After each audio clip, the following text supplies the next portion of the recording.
Salut à tous. Salut! Bon, ça fait un petit moment qu'on n'a pas tourné de podcast. Là, on va essayer de raccourcir un peu et d'essayer de parler d'un sujet précis, voilà, de manière condensée et de pas s'éparpiller. Donc là, aujourd'hui, on va parler d'un thème bien précis pour le coup, qui va être l'entraînement.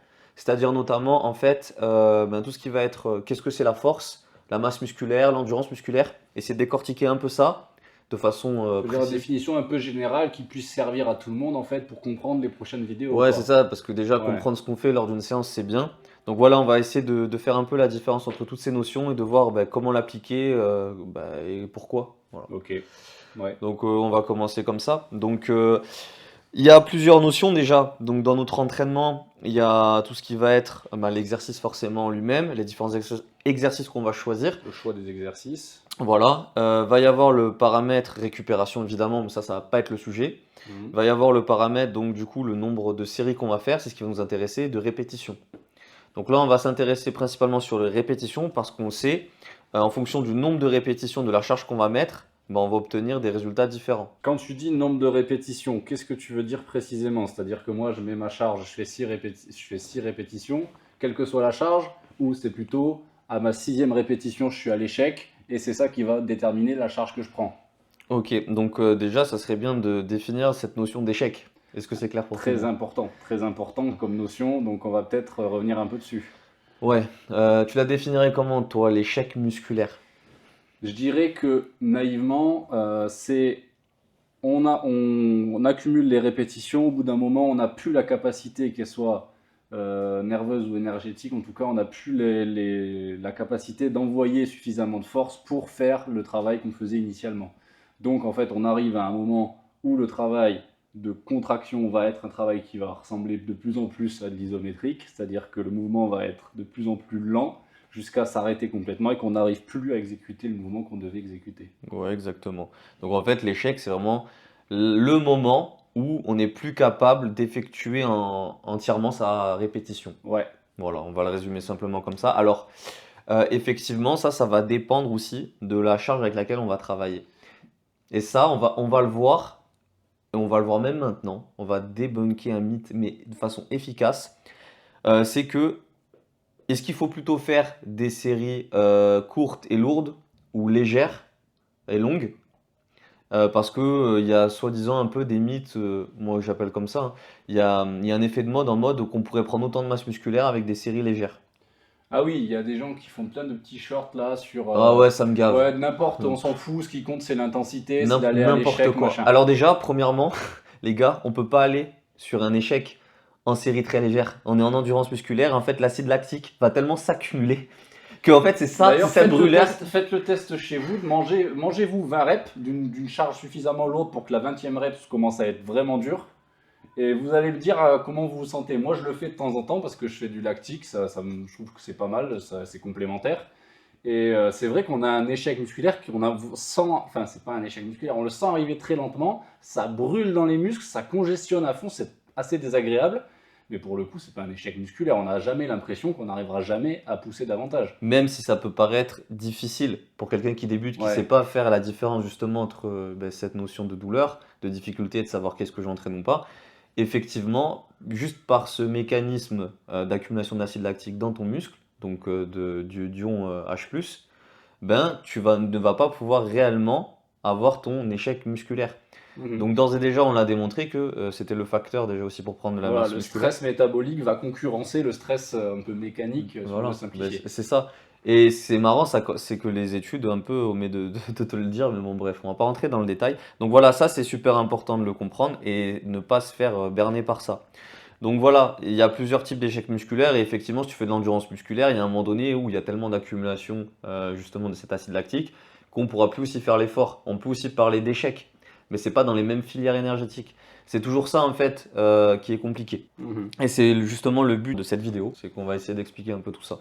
Donc ça c'est cool. Donc nous, l'échec que nous on va rechercher quand on s'entraîne, principalement en hypertrophie, mais c'est aussi le cas en force en haltéro sur les exercices de renforcement, c'est un échec qui est plutôt neuromusculaire, qui va être en fait que les fibres, les premières à se recruter, vont être recrutées dès le début de la série. Au fur et à mesure de la série, les fibres qui sont recrutées en première vont être de plus en plus cramées. Et on va aller chercher de nouvelles fibres jusqu'à ce qu'on ne puisse pas en recruter davantage. Et c'est à ce moment-là que surviendra l'échec musculaire. Ouais, grosso modo, c'est ça, tout à fait.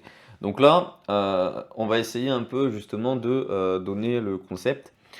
Donc, quand on parle de, par exemple, 5 ou 6 répétitions, on fait référence à sa répétition maximale, 5 ou 6 RM. Son 1 RM, c'est la capacité, enfin, c'est la charge la plus lourde qu'on peut développer. Sachant que la plupart du temps, chez les pratiquants débutants à intermédiaires, le 1RM est théorique. Il n'est jamais vraiment pratique. Tout à fait. Pour plein de raisons différentes, mais c'est très compliqué d'arriver à un 1RM pratique qui se chevauche son théorique. Déjà, il n'y a pas assez de recrutement des fibres motrices. Ouais. Donc forcément, ça ne sera pas le même un mois après, même sans évolution de la masse musculaire. Voilà. Donc, on fait référence à sa répétition maximale. Donc, entre 1 et 5 répétitions, on va dire qu'on va travailler préférentiellement, donc optimiser le travail en force. Entre 5 et 9-10 répétitions, on va optimiser le travail en masse musculaire. Entre 9 et 12, même peut-être 15, voilà, souvent on n'est pas d'accord avec ça. Moi je suis plus à 12. On va optimiser le travail en volume musculaire. Et on va voir que masse et volume, c'est pas pareil. Et au-delà, on est plus sur de l'endurance de force, foncièrement ce qu'on appelle comme ça, donc l'endurance musculaire. Donc moi je suis pas un spécialiste donc de l'hypertrophie et du coaching. Toi, comment tu définis la différence entre la masse et le volume? Du coup, ce qu'on fait entre 6 et 9 et ce qu'on fait entre 10 et 15. Ouais, bien sûr. Alors je vais essayer de pas trop rendre complexe le truc, parce qu'effectivement il y a des explications physiologiques derrière, ok? Mais grosso modo, quand on fait de la masse musculaire, on va augmenter la taille des fibres, donc des cellules musculaires, ok, et leur nombre. Seulement ça, ok? Quand on fait du volume, on va prendre en compte la cellule, le volume de la cellule en entier. Et on sait que autour, dans une cellule, il y a du liquide, ok? Et c'est justement en fait ce volume principalement qui va être travaillé. Pourquoi? Parce qu'en fait, on va avoir une rétention, si tu veux, d'eau dans les cellules, quelque part. Et justement, ça va faire gonfler la taille de la cellule sans augmenter, si tu veux, la taille de la fibre ou d'augmenter son nombre. Donc une rétention d'eau, en fait, par exemple par des phénomènes de stock énergétique. Ouais. Avec le glycogène qui Exactement, c'est ça. va attirer son eau, Tout à fait. le sarcoplasme, des trucs comme ça. En fait, c'est des trucs qui vont prendre de la place dans le muscle, mais qui ne sont pas du tissu contractile. Exactement, c'est tout à fait ça. Donc on augmente le volume total de sa cellule, donc du volume sarcoplasmique, ok, sans forcément. C'est la fameuse gonflette.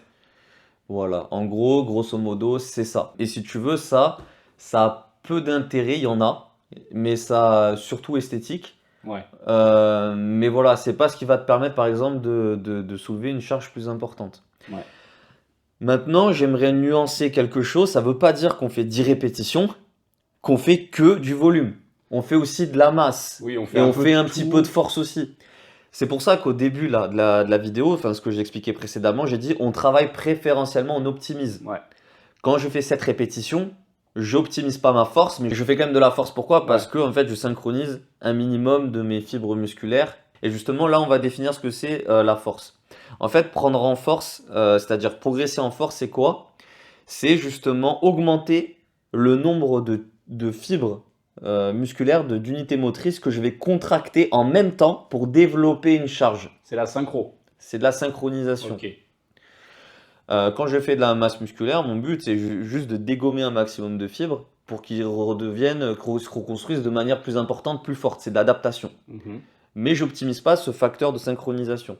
On est d'accord? Parce que le corps il est économe par nature, il se dit bon, je pourrais soulever plus lourd, tant que je peux soulever plus lourd, je mets en mode économie certaines de mes fibres. Et oui, je balance 10% de ce que je pourrais balancer, ça suffit, donc pourquoi je me ferais chier? C'est pas intelligent. Exactement. Bien Et sûr. théoriquement, mon 1RM, c'est 100% de mes fibres. D'un seul coup. C'est théorique, effectivement, ça n'existe pas. Il y aura toujours un mode économie. Ouais. Il y aura toujours quelques fibres par mécanisme de survie qu'on ne recrutera pas. Ouais. Et justement, on l'avait vu dans un précédent podcast, je peux refaire, je crois que je sais plus lequel, c'était le premier ou le deuxième, où j'avais pris l'exemple d'un enfant, justement, où tu sais, il te repousse avec ses pieds, Mhm. Et il a énormément de force généralement, enfin il arrive presque à te repousser alors que voilà, foncièrement il fait pas de presse. Mais pourquoi? Parce qu'en fait, quand on est foncièrement synchronisé. C'est pour ça qu'on ne sait pas marcher, on n'a pas de motricité fine. Et donc voilà, nos mouvements ils sont brusques, etc. On n'a pas appris justement Et à... c'est vrai que pour avoir examiné pas mal de bébés là, au boulot, quand tu leur tiens les jambes et tout, à partir de 1 an et tout, ils ont quand même sacrément de la force. Et pourtant, leurs jambes sont petites, hein. Exactement, et c'est Ouais. parce qu'ils naissent, ils sont synchronisés avec le temps, avec la motricité fine. Et on va apprendre par tous ces phénomènes proprioceptifs à désynchroniser, tu vois. Ouais, on va Et apprendre à être plus précis, à gérer avec plus de mesures. c'est ça, et donc la force, c'est tout l'inverse. C'est de réapprendre à synchroniser sur un mouvement. Ouais. Voilà. Et donc, on en était où? On a vu donc la force que c'est, on a vu ce que c'est donc du coup la masse musculaire. Donc, on va s'attaquer au tissu contractile, Les fibres, les myofibrilles. les myofibrilles. Donc, il y a le tissu conjonctif et le tissu contractile dans le muscle. Ok? On Oui, va s'attaquer aux deux. Il faut quand même préciser aussi bien que le sûr. tissu conjonctif prend cher et il va s'adapter aussi. Voilà. Et donc, plus on va augmenter en longueur dans la série, donc plus on va partir sur du Peut-être qu'on va 10, 12. définir tissu contractile, tissu conjonctif pour les gens qui ne savent pas du tout. Ouais, En gros, le tissu contractile, bon, ben ça parle à tout le monde, c'est les fibres musculaires, celles qui se rétractent pour permettre la contraction. Et ce qui est un peu moins clair, c'est le tissu conjonctif. Donc, c'est en fait, c'est l'architecture. C'est des cellules en fait qui vont avoir le rôle de soutenir les autres cellules, de les rendre bien cohérentes entre elles. Ça va être les tendons, les fascias, différents, même à l'intérieur du muscle, il y a des fibres élastiques qui permettent en fait de garder une résistance même quand les fibres contractiles ne se contractent il y a pas. tout un tas de choses, Et ouais. il y a plein de différents types de cellules qui en fait ont un rôle pour garder la solidité du muscle même quand il n'y a pas de contraction. Exactement. Et même des fois pour le prévenir sur des blessures comme les réflexes mutatiques, etc. Il y a certains mécanorécepteurs qui nous permettent justement, sur lesquels aussi on verra dans une autre vidéo, c'est des paramètres importants sur Mhm. lesquels on peut jouer. Voilà, donc plus, je disais quoi déjà, plus on va augmenter forcément, Le nombre de reps. donc plus on va mettre léger, parce qu'on ne peut pas Oui, un RM c'est un RM, on ne peut pas faire avec la charge d'un RM 10 répétitions, bah non. par définition, Ouais. c'est logique. Donc forcément, plus on va augmenter en nombre de reps, plus la charge va être légère, moins il va y avoir de dommages musculaires, c'est mécanique, Mm. donc sur le tissu conjonctif et Dommages vont contractile. être, voilà, il va y avoir de moins en moins de dommages sur le plan mécanique. Il va y avoir de plus en plus de stress métabolique. Et donc, forcément, le corps a moins besoin, enfin, il y a moins de contraintes pour lui, on lui demande moins de s'adapter, logiquement, et forcément, il aura moins besoin de prendre de masse musculaire. Donc voilà, c'est un autre type d'effort, c'est un stress métabolique, comme tu dis, et c'est un type d'effort complètement différent. Et justement, il y a des disciplines sportives qui nous permettent justement, enfin, on va dire où il faudra optimiser ce travail, parce Mhm. que c'est notre travail, c'est la discipline, c'est le sport qui l'impose, et d'autres comme l'haltérophilie, le power, etc., où ça va être plutôt la force, etc. Et nos entraînements, notre planification va tourner plus autour de ça. Ouais. Mais on verra que généralement tout est imbriqué et tous les types de travail sont quand même intéressants. Et notamment, par exemple, je veux prendre la masse musculaire, il est très important que je travaille ma force. Et inversement, Mhm. parce que la masse musculaire, elle te permet de développer aussi de la force. Tu vois, Tout à fait, si t'as pas de masse musculaire, t'as beau synchroniser autant que tu veux, tu vas être limité pour prendre en force. Il va falloir que tu prennes du muscle. c'est clair. Voilà, donc voilà. Donc je pense que c'était intéressant d'en parler, parce on a un point à détailler en plus. Donc voilà, l'importance de jongler entre ces différents types d'efforts, c'est important dans une programmation et il faut pas faire n'importe quoi, il faut le faire de façon intelligente. Évidemment, si tu es débutant, tu vas pas t'orienter sur de la force. Ça dépend à quel moment tu es débutant Et en aussi, fait, c'est mais pour pas ça sur que un RM. souvent, c'est pour ça que souvent dans les programmations, on a un cyclage et on a certains trucs même qui sont abordés, même très épisodiquement, mais qui sont quand même abordés quand c'est pas l'objectif spécifique. C'est qu'en fait, tous ces facteurs sont un peu interdépendants. Si Mm. tu fais du stress métabolique, dans les 15 reps, tu vas favoriser la formation de glycogène, de tissus nutritifs, etc. C'est quelque chose qui n'est peut-être pas forcément intéressant pour tous tes efforts anaérobie du quotidien, mais c'est quand même un minimum intéressant pour supporter la charge d'entraînement que tu vas subir tout au long de l'année. Un facteur, un des plus importants, c'est par exemple travailler justement en endurance musculaire ou faire un travail cardiovasculaire va Ouais, te permettre d'optimiser ces paramètres justement vasculaires pour mieux récupérer. Pourquoi? Parce que tu vas favoriser les échanges de nutriments dans ton muscle. Ouais, Donc ton muscle va mieux récupérer, tu pourras produire plus d'efforts sur ton prochain entraînement, etc. Et c'est un cercle vertueux. voilà. Si ton sport n'est pas du tout explosif et que tu n'as pas du tout besoin d'avoir de la force maximale, ben de temps en temps, travaille quand même sous les 5 reps max, parce que avoir plus de force optimisera le reste de ton entraînement sur certains paramètres. Même Exactement. si tu n'as pas besoin de le faire toutes les semaines tu tapes des max. Non, mais en fait, tous ces éléments sont à prendre en compte et à implémenter dans les programmations pour être exploités à leur plein potentiel. C'est ça. Bah, tout à fait. Donc ben, j'espère que la vidéo t'aura été utile. Donc tu vois peut-être mieux la différence entre la force, la masse, le volume et l'endurance musculaire.